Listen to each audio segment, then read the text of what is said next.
Brice passe aux aveux, ses mots ignobles sur Nadia après l'avoir tuée. Demain nous appartient 13 mars 2026 épisode 2160. Marianne, Luce Mouchel, prend une grande décision. Martin fait écouter à Brice l'audio enregistré le jour de la mort de Nadia. Brice rétorque à Martin qu'il devrait le faire expertiser. Lou annonce que son client conteste la probité de cet enregistrement et se refuse à tout commentaire. Mussard dit à Martin qu'il lui évite une erreur judiciaire. Cet enregistrement a été enregistré par Nadia, et elle l'a planqué chez la voisine. Brice dit à Martin que le doute profite toujours à l'accusé. Brice ne se démente pas face aux accusations. Soraya donne à Gabriel le dossier d'agrément à remplir puisqu'il est en repos. De son côté, elle va faire les photocopies des pièces justificatives. Aurore et Georges décident d'aller fouiller une nouvelle fois la maison de Mussard. Pensant qu'il a peut-être remis les alliances là une fois le box perquisitionné. Aurore tombe sur une fourchette avec de la terre sur le manche. Elle décide de déterrer toutes les plantes et là, miracle, Aurore retrouve les alliances. Georges dit à Aurore, tu es trop forte. Marianne annonce à Sylvain et Bruno qu'elle annule les travaux pour le dressing. Elle s'excuse pour le dérangement. Sylvain est persuadé que c'est la faute de Bruno. Nordine propose à Gabriel de l'aider pour remplir le dossier, plus ils iront vite, plus ils pourront jouer à la console. Gabriel est perdu, il ne sait pas quoi répondre.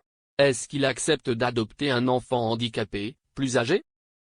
Nordine pense qu'il n'y a pas de bonne ou de mauvaise réponse. Nordine propose une petite pause à Gabriel car il est stressé. Gabriel accepte une petite partie. Quand Soraya rentre, elle retrouve Gabriel au milieu d'un champ de bataille. Gabriel lui dit que c'est vertigineux, ces questions, et ils pensent qu'ils doivent y répondre à deux. Marianne dit à Sébastien qu'elle s'est rangée à son avis, elle pense que ce n'est pas une bonne idée de vivre ensemble. Marianne dit qu'elle a été blessée. Sébastien comprend qu'il va devoir ramer pour rattraper les choses. C'est la fin pour Mussard, Raphaël Langlais. Brice Mussard est fini, il dit bravo. Il explique que les choses soient claires, il n'a jamais voulu tuer sa femme. Brice dit que Nadia l'a poussé à bout et quand elle lui a annoncé qu'elle voulait le quitter. Brice a pété les plombs.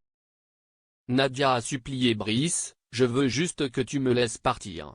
Et là, quand elle s'est sentie en danger, elle a sorti l'arme qu'elle avait à l'arrière. Mais Brice a réussi à lui voler l'arme, Nadia était à terre. Et il a décidé de tirer. Personne ne me quitte, c'est moi qui décide quand c'est terminé. C'est la détonation qui l'a sorti de son état second. Mais il ose dire, c'est de sa faute si je l'ai tuée. Elle m'a poussé à bout, c'était comme si elle voulait que je la tue. Brice Mussard ose dire que Nadia était une manipulatrice. Il ose affirmer qu'il pleure Nadia chaque nuit. Raphaël appelle Alicia pour lui annoncer que Brice Mussard a avoué, il va être incarcéré et il ne pourra plus lui faire du mal. Elle serait ravie de la représenter. Alicia accepte de porter plainte. Raphaël compte contacter toutes les ex de Brice. Martin ne fait que repenser à Nadia, il s'en veut de ne pas avoir pu l'aider quand elle est venue au commissariat. Raphaël lui dit qu'elle est fière de lui, sans lui, Brice aurait été impuni. Sébastien et Bruno se retrouvent à prendre un verre au spoon. Bruno avoue que c'est un peu de sa faute si tout s'est emballé avec Marianne. Sébastien décide d'appeler Marianne pour dissiper le malentendu. Mais c'est le drame, Marianne lui dit qu'après ce qui s'est passé, notre histoire n'a plus de sens. Marianne préfère en rester là et elle raccroche. C'est la douche froide pour Sébastien.